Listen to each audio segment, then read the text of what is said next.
Hello student, welcome to our channel Physics Sutra. और in this video we will discuss about the MCQ question of class 12th. Chapter है electric charge and field. तो इसमें हम MCQ solve करेंगे पहले chapter के अपने। तो पहला क्वेश्चन है, कह रहे हैं when A glass rod is rubbed with silk. तो ग्लास रॉड को सिल्क पे अगर रब किया है तो क्या होगा।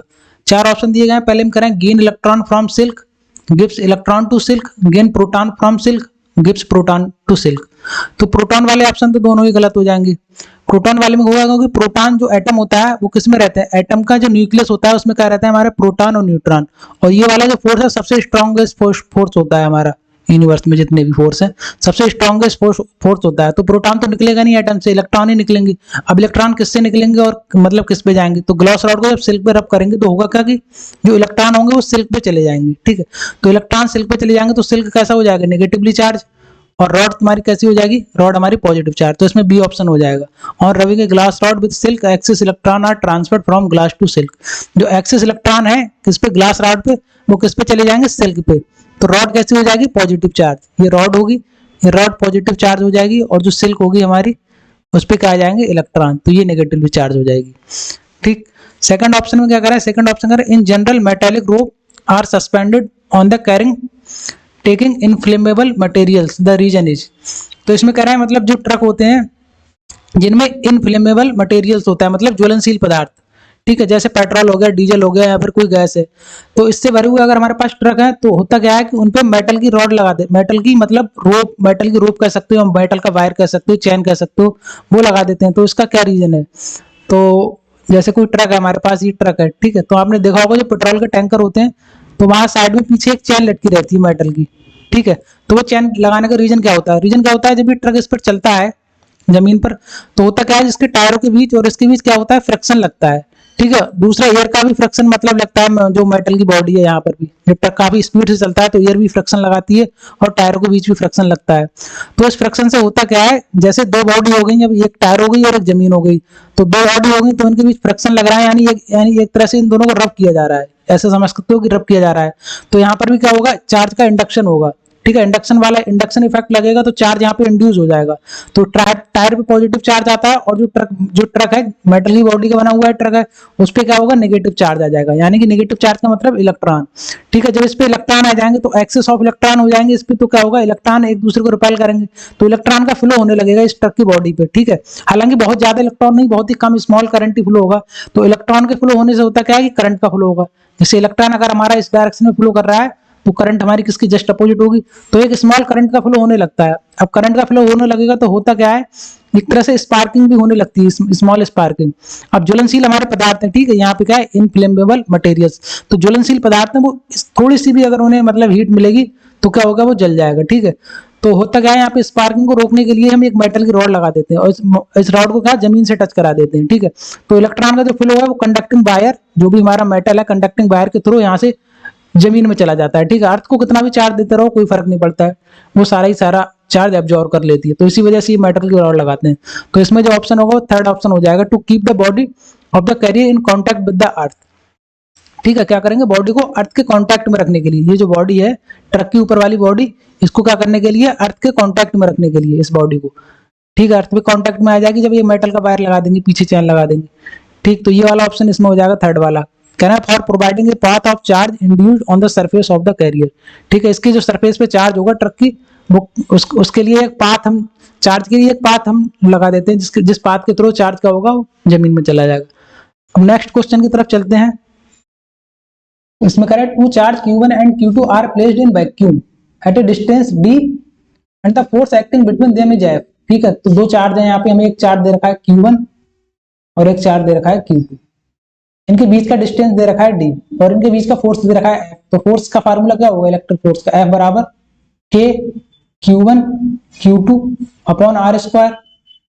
ठीक है, अब यहाँ पे कह रहे हैं कि if a medium of dielectric constant 4 is introduced around them, the force now will be, तो अब फोर्स कितना होगा, एक डाइलेक्ट्रिक कांस्टेंट इसकी, तो k की वैल्यू क्या होती है, k होता है 1/4πε0।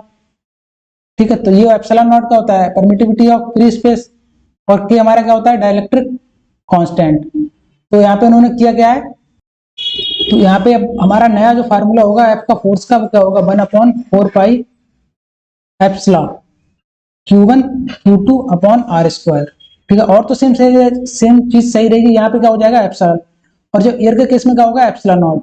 और यहाँ पे जो एप्सिलॉन कर दिया ये 4 टाइम्स कर दिया, यहाँ पे कह रहा है डाइलेक्ट्रिक कांस्टेंट इज 4 टाइम। यहाँ पे जो इसकी वैल्यू होगी तो एप्सिलॉन बराबर क्या होता है K इंटू एप्सिलॉन नॉट। ठीक है, ये वाला K अलग है, ये वाला, ठीक, ये वाला रिप्रेजेंट करने का अलग है। ये एप्सिलॉन को लिखते हैं K इंटू एप्सिलॉन नॉट, ये वाला अलग दूसरा K, ये है परावैद्युतांक जिसे बोलते हैं डाइलेक्ट्रिक कांस्टेंट। तो एप्सिलॉन बराबर क्या होता है K इंटू एप्सिलॉन नॉट, इसको 4 कर दिया है, तो यहाँ पे हम क्या लिखेंगे 1/4 पाई एप्सिलॉन को यहाँ पे लिख देंगे 4 एप्सिलॉन नॉट। ठीक है, और Q1 Q2 upon r square, तो ये कितना हो जाएगा F डिवाइडेड बाई 4।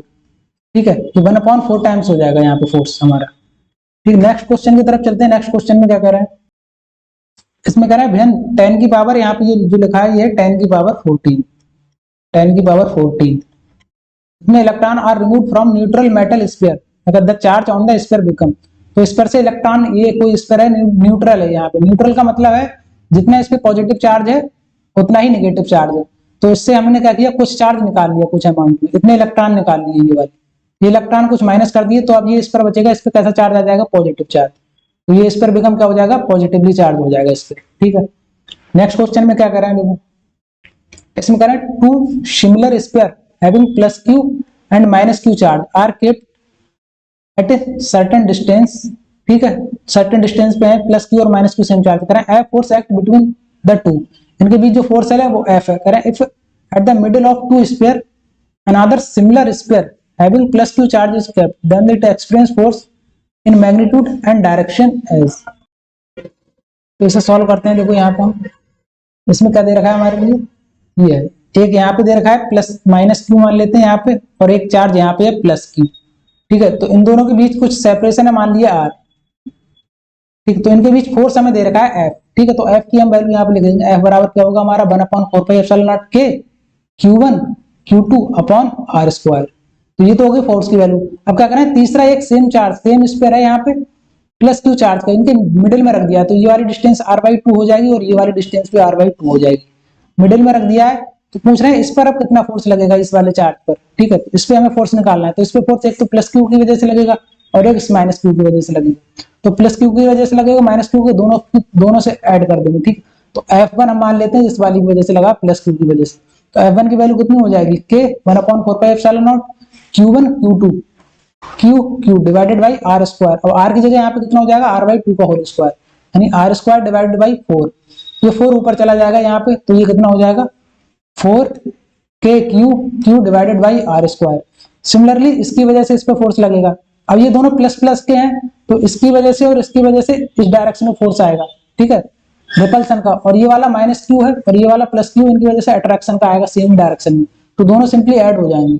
ठीक है, तो F1 की वैल्यू ये आ गई। अब मान लेते हैं माइनस Q की वजह से प्लस Q पे जो फोर्स लगेगा वो क्या लगेगा F2, तो F2 की वैल्यू भी सेम ही आएगी, क्योंकि देखो दोनों चार्ज भी सेम है मैग्नीट्यूड में और डिस्टेंस भी R/2 है, तो इसमें भी कितना आ जाएगा 4KQ divided by R square. दोनों को ऐड करेंगे तो कितना हो जाएगा जी, F बराबर F1 प्लस F2 करेंगे तो हो जाएगा 8 times KQ by R square, और इसकी वैल्यू कितनी है KQ बाई R स्क्वायर की वैल्यू F है, तो 8F हो जाएगा, यानी 8 टाइम हो जाएगा पहले का। देखो इसमें कौन सा आंसर दे रखा है यहाँ पे, ये वाला 8F toward minus Q charge, ये वाला C ऑप्शन हो जाएगा इसमें, C वाला 8F। डायरेक्शन भी बतानी, तो डायरेक्शन वही माइनस Q की तरफ लगेगा। ठीक है, नेक्स्ट क्वेश्चन पे चलते हैं। क्वेश्चन नंबर 6 में कह रहे हैं ए charge Q is divided into 2 part, small q, और एक 2 पार्ट में डिवाइड करेंगे Q, अगर एक स्मॉल q तो दूसरा रह जाएगा Q minus Q। The Coulomb repulsion between them when they are separated is to be maximum the ratio of Q upon Q should be. ठीक है, तो यहाँ पे एक फोर्स लग रहा होगा इन दोनों चार्ज के बीच, तो कहा है कि उनका रेशियो बताओ जब उनका जो कूलम फोर्स होगा वो मैक्सिमम होगा। तो मैक्सिमम तो फोर्स कितना होगा इनके K 1/4 pi epsilon not Q1 Q2 Q minus Q divided by R square. ठीक है, अब इसे मैक्सिमम करना है, तो हम पढ़ चुके हैं किसी भी कोई भी फंक्शन है अगर उसे मैक्सिमम निकालना है उसका किसी भी पॉइंट पर, तो df अपॉन dr की वैल्यू कितनी होनी चाहिए 0। ठीक है, अब इसे हम अगर 0 पुट कर देंगे, लेकिन dr नहीं, हम किसके रिस्पेक्ट में करेंगे Q, क्योंकि हमें Q का रेशियो निकालना है। ठीक है, Q की कौन सी वैल्यू के लिए मैक्सिमम होगा, तो d तो df अपॉन डी क्यू हमें निकालना है। df अपॉन डी क्यू को क्या कर देंगे, 0 कर देंगे। अब इसे 0 करेंगे तो ये तो कांस्टेंट रहेगा k और r square, k upon r square तो कांस्टेंट रहेगा। अब ये दो टर्म बचे, एक टर्म ये हो गया, एक टर्म ये, दो हो गए, तो दोनों का डिफरेंशिएशन करेंगे तो पहला फंक्शन दूसरे का डिफरेंशिएशन करेंगे तो इसका -1 आएगा, plus second function q minus Q और पहले का डिफरेंशिएशन q का 1 आ जाएगा। ठीक है, अब इसे 0 के बराबर रखेंगे तो क्या आ जाएगा, q बराबर कैपिटल Q माइनस, तो कैपिटल Q बराबर आ जाएगा 2q। हमें रेशियो निकालना है q अपॉन q, तो q अपॉन q निकालेंगे यहाँ से देखो q अपॉन q कितना आ जाएगा, q अपॉन q ये आ जाएगा 2, यानी इसे लिखते हैं 2 अपॉन 1, 2:1 आ जाएगा यहाँ पे 2:1। ठीक है, तो इसमें पहला वाला ऑप्शन करेक्ट हो जाएगा। नेक्स्ट क्वेश्चन है, नेक्स्ट क्वेश्चन में कह रहे हैं कि 4 इक्वल चार्जेस, 4 चार्जेस दे रखे हैं, 4 equal charges Q R placed at the 4 corner, एक स्क्वायर दे रखा है। ठीक है, हमें इसके चारों कॉर्नर पे प्लस क्यू चार्ज रखा है, स्मॉल प्लस क्यू चार्ज। ठीक है, अब फाइंड क्या करना है, ये वी वाला जो कॉर्नर है ये वाला, तो इस पे हमें फाइंड करना है फोर्स कितना होगा, नेट फोर्स। तो क्या करेंगे, देखो पहले ये वाला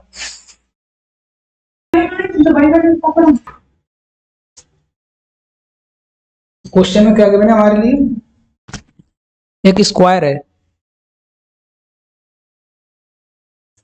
ठीक है, अब इस स्क्वायर के क्या है, यहाँ पर एक प्लस क्यू है, यहाँ पे प्लस क्यू चार्ज है, यहाँ पे प्लस क्यू चार्ज है, यहाँ पर भी प्लस क्यू चार्ज है।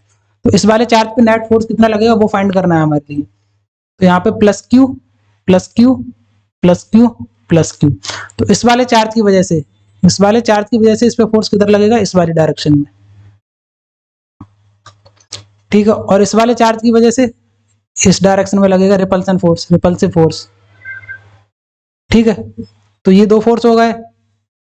तीसरा फोर्स इस वाले चार्ज की वजह से इस वाले चार्ज पे किधर लगेगा, रिपल्सिव फोर्स इस डायरेक्शन में। ठीक है, तो 3 फोर्स हो गए यहाँ पे, एक फोर्स है, एक फोर्स है, एक फोर्स है, तीनों फोर्स कैलकुलेट करने हैं।